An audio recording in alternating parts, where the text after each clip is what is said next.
Chapter 1. I found myself back at the moment when I was about to sign the divorce papers with Michael. Tossing the pen aside and crossing my legs, I declared firmly, "This marriage, I'm not ending it." Michael shouted at me, his spit flying everywhere. "Lynn, you're going back on your word." Wiping the spit off my face, I replied earnestly, "Honey, you've got something stuck in your teeth, and your breath smells." Michael, looking defeated, pointed a trembling finger at me, struggling to get the words out. Lynn signed the papers, as he tried to force my hand to the signature line. Feeling wronged, I turned to my best friend for help. "Rachel, please help me, he's being rough." Rachel, my dear friend who was secretly hoping I'd sign, changed her expression and stood beside me. "Michael, don't be physical." Then she turned to me, trying to persuade. "Lynn, you two don't have feelings for each other anymore. It's not good to drag this out. You should just sign." Seeing the eager look on her face, like she could hardly contain her excitement, I suppressed my resentment and said calmly, "Rachel, I love him. I'm staying with him for life. I'm not signing."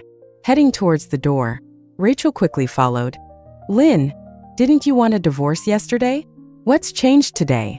I smiled slightly. "Yesterday I was angry with him. Today we've made up." Rachel's expectations were dashed, and she looked disappointed. Sensing my gaze, she quickly composed herself.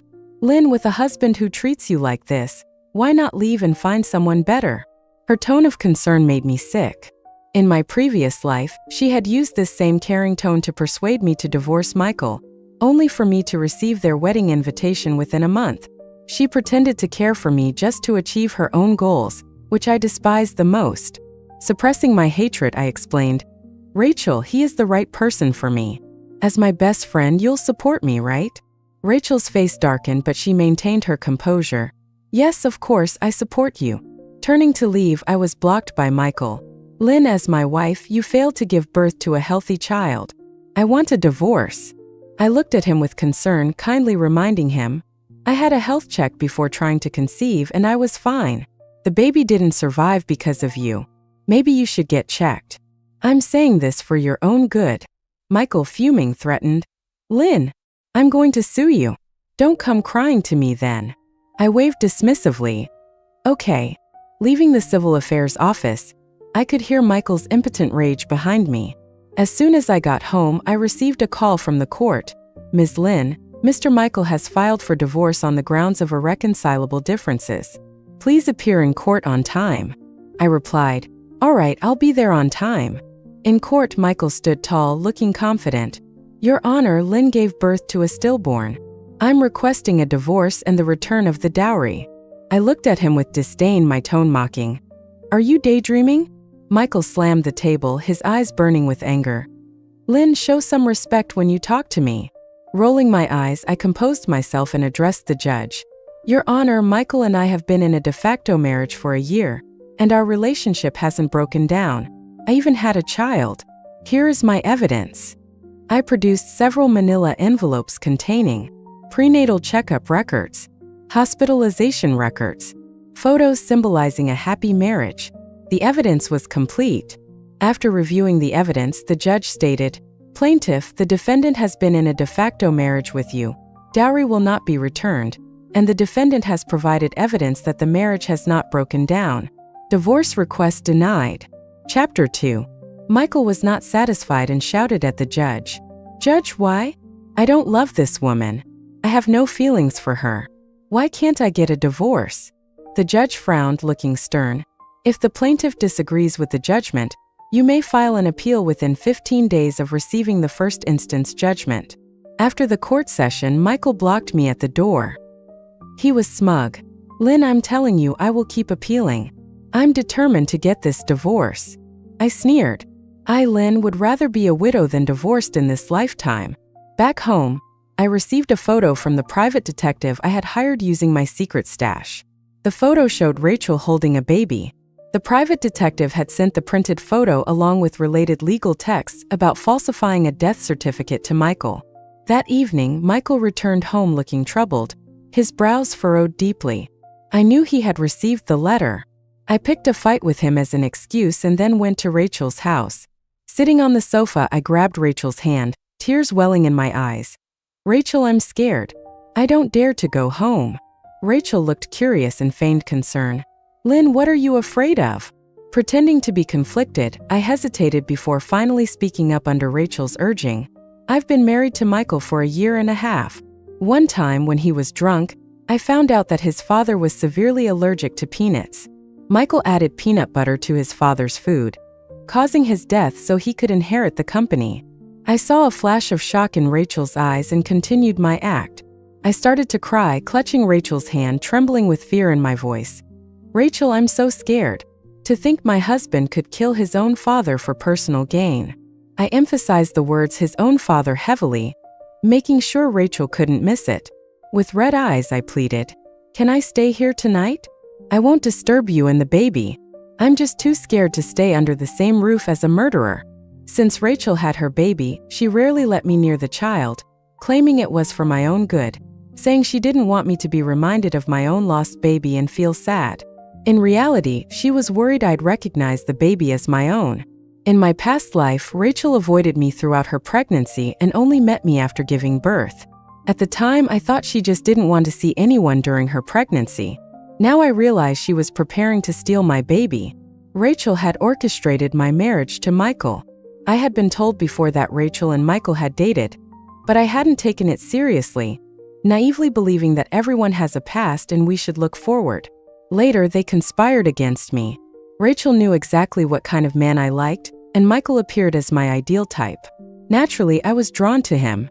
Rachel even created many opportunities for us to be alone. Eventually, I ended up with Michael, and after graduation, we got married and had a child. When I was trying on wedding dresses, Rachel was more excited than I was. I thought she was happy for me, but now I realize it makes my skin crawl. She was thrilled that I was about to become her free surrogate. In my past life, I endured 10 months of pregnancy, 12 hours of excruciating labor, and almost lost my life giving birth, only for Michael to tell me the baby was stillborn. I couldn't accept it and cried my heart out every day, living in constant agony and despair. Every day felt like hell. During that time, Michael often emotionally manipulated me, saying it was my poor health that caused the stillbirth. He said it so often that I believed it. I truly thought it was my fault. I blamed myself entirely for the baby's death, living in guilt and pain every day. Chapter 3. Rachel told me her child was born on the same day as mine. I was genuinely happy for her. At that time, she couldn't produce breast milk.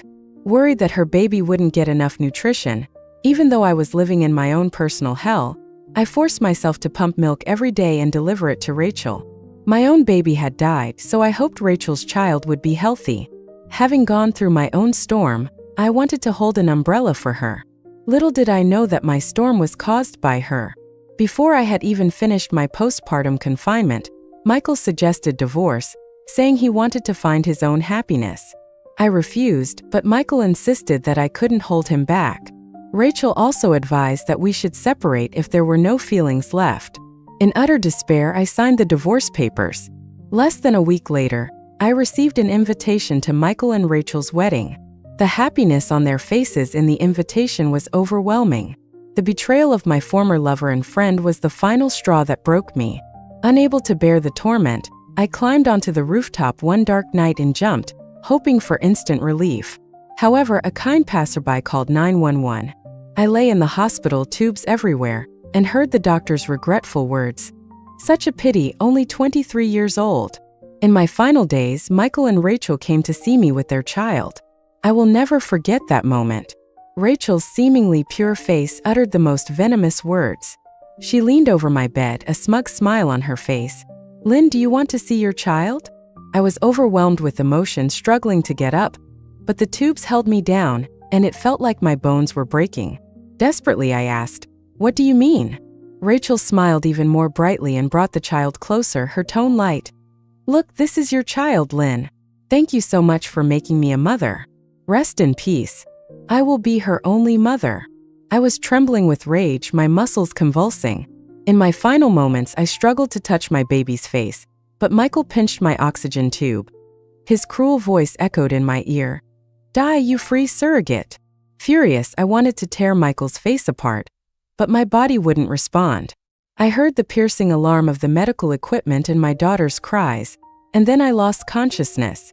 Perhaps out of mercy, heaven gave me a second chance at life. This time, I vowed to make them pay dearly. It took all my effort to suppress my hatred and pretend to be scared. Rachel, please let me stay here for one night. I can even breastfeed the baby. Breastfeeding is good for the child. I even brought a breast pump. Look. As I spoke, I took out the breast pump from my bag. Rachel hesitated, showing signs of wavering. We had been friends from high school through college. Rachel was an orphan and had always longed for the warmth of a family. Her biggest dream was to be a mother, and her child was her greatest weakness. Finally, Rachel nodded. That evening, after she fed the baby, I pulled her aside for a heart-to-heart, just like we used to in college. I advised her, Rachel, now that you're a mother, you have to be very careful. Human traffickers are rampant these days. You must ensure Warmie's safety. Don't worry, the child is my life. I will protect her. I nodded in satisfaction, praising her. Rachel, you'll surely be the best mother in the world. This child must have accumulated great virtue in a past life to be born as your daughter. Rachel beamed with pride at my words. As the night deepened, we fell asleep discussing the baby. The next day, I went to the bathroom, turned on my phone, and checked the surveillance footage. Michael was leaving the house with a large bag. I knew the show was about to begin. Chapter 4. As Rachel and I discussed common tactics used by child traffickers and how to counter them, we heard the beeping of the keypad lock. With a ding, the door swung open and there stood Michael holding a large bag. The fish had taken the bait. It was time to start the show. Feigning shock and alarm, I quickly pulled Rachel back, loudly demanding, Michael, how do you have the code to Rachel's door? Rachel never asked me to stick with you. It's my own decision not to divorce you. Don't take it out on Rachel. Now please leave. I acted as if Michael was a dangerous intruder. Both of them were taken aback. Rachel broke the silence first. Lynn, Michael probably just came to talk to me. I gave him the code to help me get the baby's clothes. Don't be so nervous. Nervous? Of course I was nervous. This was the critical moment of my plan. Keeping my eyes on Michael, I remained vigilant like a cat ready to pounce. What do you need to talk about? Stay right there and talk. Rachel came over to reassure me. Lynn, it's okay. You go out first and I'll talk to him. I looked worried and whispered in Rachel's ear as I left. If anything happens, just call out loudly. I'll hear you. As I walked out, I glanced at the vase on the table. It was made of glass and could easily injure someone if things got violent. I had chosen it as a gift for Rachel, congratulating her on becoming a mother. Hesitating, I left the room, giving Michael a warning look as I went. I intentionally made my footsteps heavy as I walked towards the stairwell, then silently doubled back and pressed my ear to the door. I heard Michael's voice. Rachel, give me the baby. Someone found out about the fake death certificate for this child. What do you plan to do with her? Rachel sounded agitated. Michael's voice was urgent. Rachel, we can trick another woman into having a baby. We don't need this one. If anyone finds out about this child, my forgery of the death certificate will be exposed, and I'll go to prison. Rachel's voice grew louder as they argued. You want to kill her? No way. I've raised her for a month. She smiles at me every day and reaches out for me to hold her. I'm her mother, and I'll protect her from harm. If you dare touch her, I'll never forgive you. I heard the sound of a struggle, their footsteps chaotic as they fought over something. Help me, Lynn. Rachel's piercing cry for help interrupted my eavesdropping. I responded loudly. Rachel, the code. It's Warmie's birthday. Warmie was the baby's nickname. I quickly punched in the code, and as the door opened, I saw Michael holding the baby. I shut the door and blocked Michael's path. My face was a mask of shock, my voice full of disbelief. Michael, why are you taking Rachel's baby? If you want a child, we can have another. I'm telling you, kidnapping is a crime. Do you want to spend the rest of your life in prison? My words were a threat on the surface, but in reality, I was reminding him that the baby was evidence of his crime. I kept a wary eye on Michael, constantly aware of the baby's safety. As Michael hesitated, I launched myself at him, kicking his leg and pinching his waist, trying to take the baby, but he wouldn't let go. Rachel then jumped into the fray, attacking Michael more viciously. She kicked him in the groin and then bit him like a wild animal. I quickly took the baby, fearing she might get hurt in the struggle. Rachel turned to me, blood still on her mouth from Michael. She was frantic. "Lynn, take the baby and run." Chapter 5. "Okay. Be careful," I shouted as I swiftly ran away with the baby. I moved quietly towards the rooftop. In the stairwell, I intentionally missed a step, holding the baby tightly. My foot twisted and my head hit the wall, drawing blood. I ruffled my hair and clothes to make myself look disheveled and beaten. Then I made my footsteps deliberately loud as I descended the stairs. Timing it perfectly, 3 minutes later, I limped, half-crawled and half-ran back up, my eyes wide with terror, shouting, "Get away! Get away!" I entered the code and burst into the room where Rachel and Michael were still grappling. Tears streaming down my face, I cried out, "Rachel, I couldn't get out.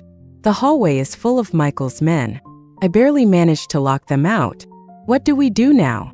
Michael cursed. "Lynn, what nonsense are you spouting? I came alone." With blood trickling down my forehead, I wailed even louder.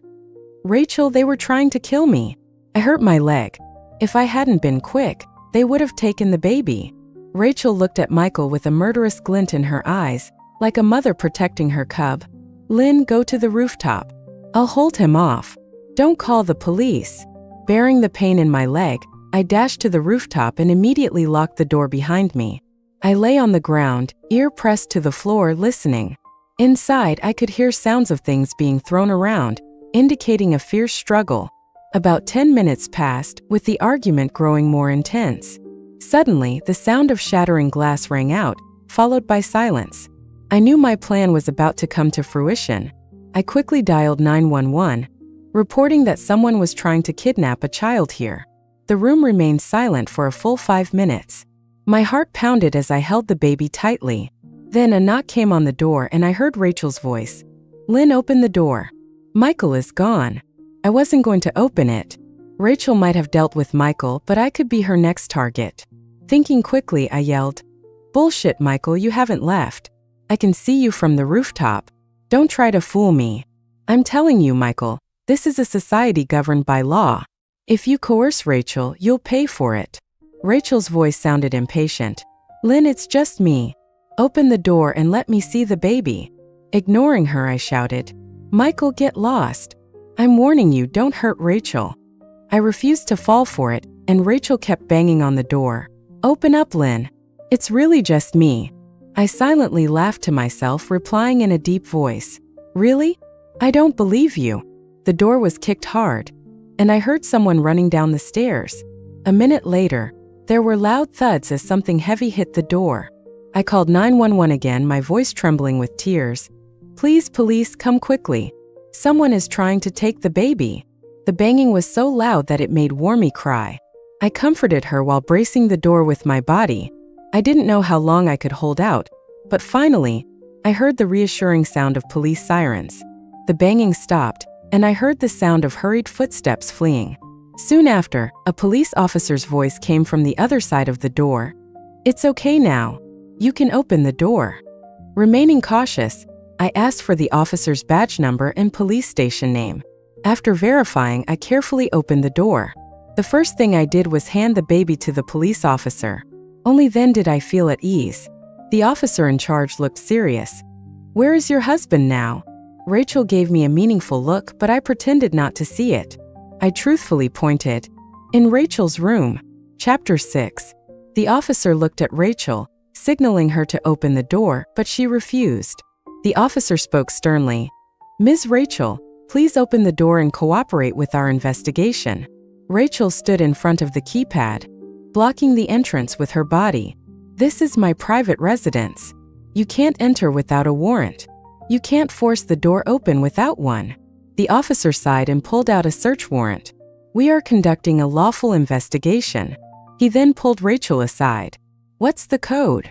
"Ha, I'm not telling you. Let's see how long it takes you to open it." Rachel turned away, refusing to cooperate.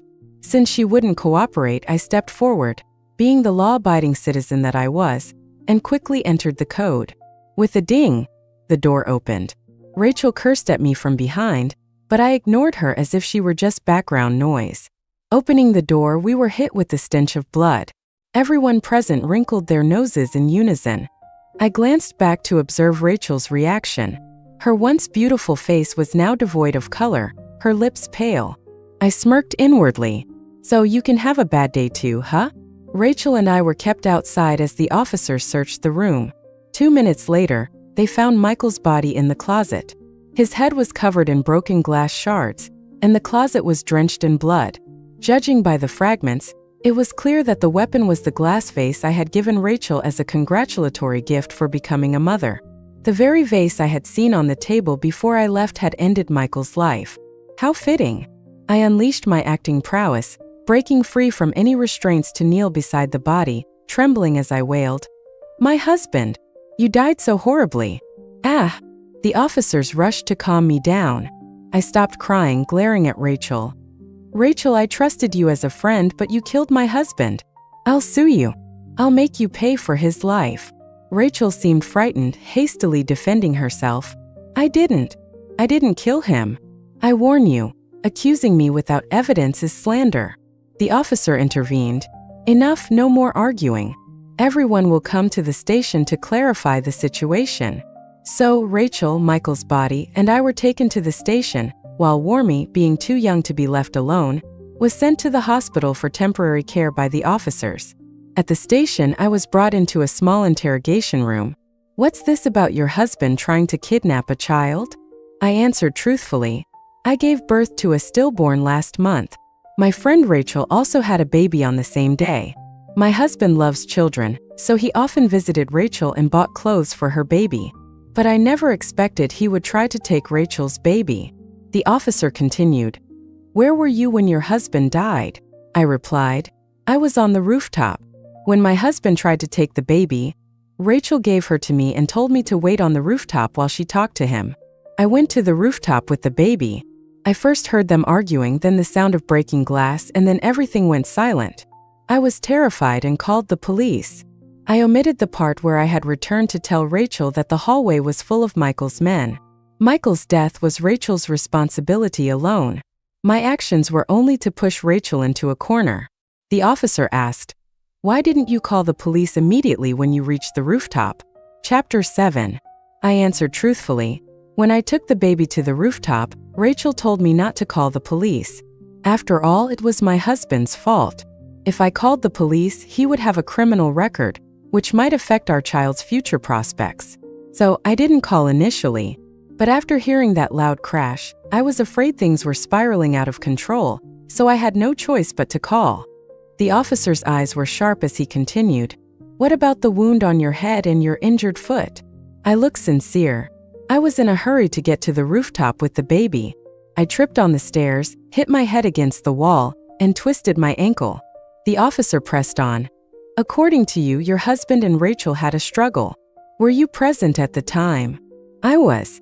"Rachel and I were trying to get the baby from Michael. I kicked his right leg and pinched his right side, but he wouldn't let go.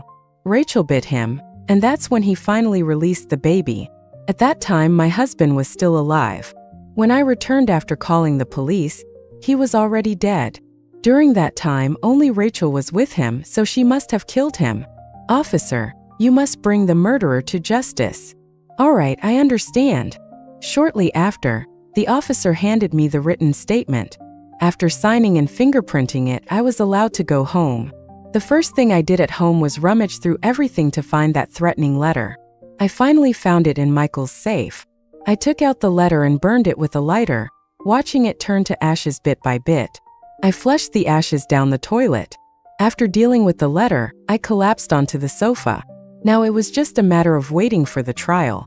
Half a month later, the trial finally began. In the courtroom, Rachel looked at me pleadingly, but I pretended not to see. After all, in my past life, when I wanted to touch my baby's little face before I died, she also pretended not to see. Rachel's voice was full of desperation. "Lynn, you saw it. Michael fell and hit his head on the vase by himself. It was an accident. It had nothing to do with me. You have to testify for me." Oh, she wanted me to help her escape justice? Dream on. I glared at her and loudly accused, "Your Honor, she killed my husband, and now she wants me to perjure myself for her." Rachel, panicking now, her voice trembling.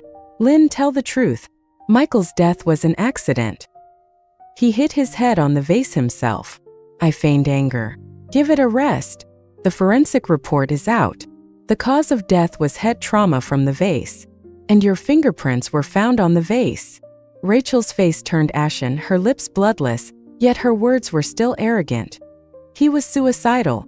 How dare you accuse me of murder without evidence? I'll sue you for slander. Even at the brink of conviction, she was still so defiant. I looked towards the officers, who produced a manila envelope containing the forensic report. The evidence was irrefutable. Rachel had murdered Michael. As the judge was about to announce the verdict, Rachel suddenly ran over to me.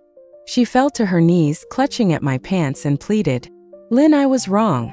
I shouldn't have killed your husband. Can you please take care of my child?" Rachel, despite being a beast, truly loved her child. But no matter what, she should never have taken mine. I continued my act, feigning anger as I rebuked. "Rachel, why would you think I, Lynn, would help raise the child of the person who killed my husband? Yes, I don't have a child now, but it's not because I can't have one. I'm fully capable of having children. Why would I want to raise the child of a murderer?" Chapter 8. Seeing that she couldn't persuade me, Rachel played the emotional card. "Lynn, you know I lost my parents when I was young. I'm an orphan. Now that I have a child, she's my only hope and joy. You're my best friend. I can only trust you with Warmy." I remained silent and Rachel continued to sweeten the deal. "If you're willing to raise her, I'll give you all my assets. Just promise to bring her to see me once a year." Rolling my eyes, I replied with a mocking tone, "I won't raise her. I'll only raise my own child. As for yours, she can go to an orphanage. She'll never remember you or know her mother is a murderer. And as for your assets, I don't need them." My words stung Rachel. Her pupils contracted sharply, and tears streamed down her cheeks. I turned to leave, but Rachel grabbed my foot. "Lynn, she's your child. You have to raise her." Shocked, I yanked Rachel's collar and demanded, "What? My child died the day she was born. How could she be mine?" Rachel looked at me with a determined glint in her eyes and took a deep breath. "Your Honor, I wish to confess." The police escorted Rachel back to the defendant's stand, and I returned to the plaintiff's seat. I had waited so long for this day to come. Rachel seemed much calmer in the defendant's box. "Your Honor, regarding the child Warmy, she is not biologically related to me. Her biological mother is Lynn." The judge signaled Rachel to continue and she sighed. "When I was in college, I dated Michael for a year, and we planned to marry after graduation. However, during our premarital checkup, I discovered I was infertile. I always wanted a child, so Michael and I devised a plan. He would pursue and marry Lynn. Once Lynn gave birth, we would fake the child's death certificate and take the child to raise as our own, planning to divorce Lynn later. After the divorce, Michael and I would marry and live as a family of 3. Rachel's plan was indeed cunning, ensuring she got both love and a child without any pain. Although I had figured out their scheme before my death in my previous life, hearing Rachel confess it in court was still hard to stomach. Remembering Rachel's smug face as she held the baby in front of me in my past life made my blood boil. Fueled by rage, I leaped to the defendant's stand and slapped Rachel with all my strength. I hit her so hard that she fell to the ground. When she got up, her left cheek was visibly swollen, with 5 clear finger marks, and blood trickled from the corner of her mouth. Seeing her in such a state brought me immense satisfaction. The officers calmed me down, and I returned to the plaintiff's seat. Clenching my teeth, I asked the question that had been burning inside me. "What did I ever do to you? Why did you do this to me?" Rachel replied calmly, "Lynn, you know I've always wanted a child, but fate played a cruel joke and I couldn't have one. I had no choice but to find someone else to bear a child for me. In our senior year, I started looking for a suitable candidate and found you to be the perfect choice. You're simple-minded, trust me completely, and are healthy. You were the best candidate." Her calmness contrasted sharply with my agitation. I roared, "Just because I'm simple-minded, I deserve to be deceived? Just because I'm simple-minded, I should be your free surrogate? Just because I'm simple-minded, you think it's right to trick me?" The courtroom fell silent as my words echoed, highlighting the gravity of Rachel's betrayal and the depth of my pain. Chapter 9. Tears dripped onto my hands, bringing me back to reality. I was already crying. I wiped my tears away, trying to gather my composure, and remained silent for 10 minutes. Seeing my emotions settle, Rachel pleaded again. Lynn, she's your child. Will you raise her? You can hit me as many times as you want if you do. She began slapping herself. I spoke in a low, firm voice. I will do a DNA test. If she is my child, I will raise her. But let me make this clear. In this life or the next, you will never get to see this child. You do not deserve to be a mother. I repeated loudly. You do not deserve. Rachel's face was a picture of pain, covered in tears and slap marks. She looked pitiful, but I felt she deserved every bit of it. I had sincerely treated her as a friend, but to her, I was just a tool to achieve her goals.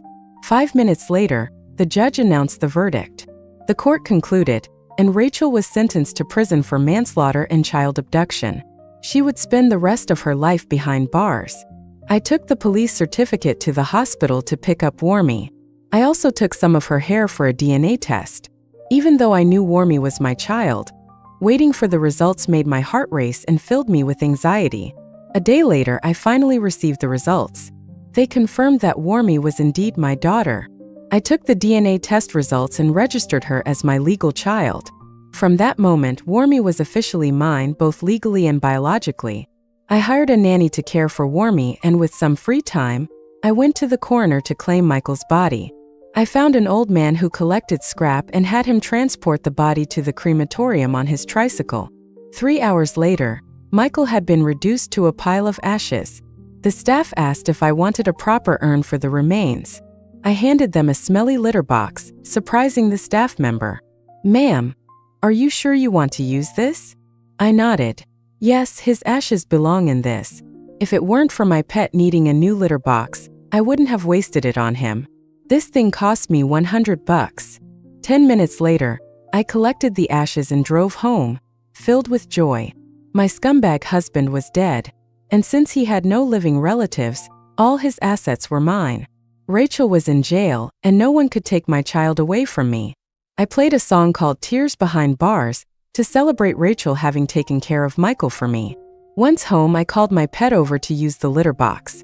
The sound of urine hitting the ashes clumped them together. Sitting beside the litter box, I muttered, Michael, isn't it delightful to die at the hands of the woman you loved the most? In my previous life, I was tormented by these two. In this life, I was determined to drag them into hell with me. I had crafted a plan based on my deep understanding of both of them. Michael had an unfortunate childhood, growing up under his father's abusive fists. In college, he met Rachel, a fellow sufferer, and they found solace in each other. Michael's diary revealed his true love for Rachel.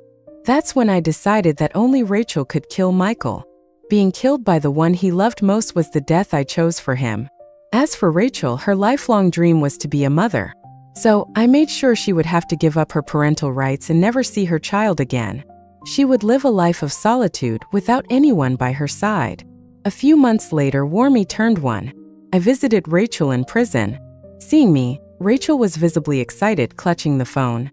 Lynn, is Warmy here to see me on her birthday? I smiled brightly. No, I'm here to tell you that Warmy has started calling me Mom. I hold her at night and she cuddles up to me calling me Mom. And it makes me so happy. I wanted to share that with you. Feigning regret, I added, it's such a pity you'll never get to experience this happiness. Rachel's voice rose in anger. Lynn, you bastard. I chuckled. Who's the real bastard here? Rachel, I'm taking Warmy and leaving this city. I came to tell you this so you can give up any hope. Ignoring Rachel's screams, I left without looking back. I went to the police station to change Warmy's name to Lynn Warm. I sold our old house and with all my assets moved to City A. There, I bought a new home and decorated it to my liking. 3 years later, Warmy started kindergarten, and I found success in my career. In this new place, Warmy and I began a new life.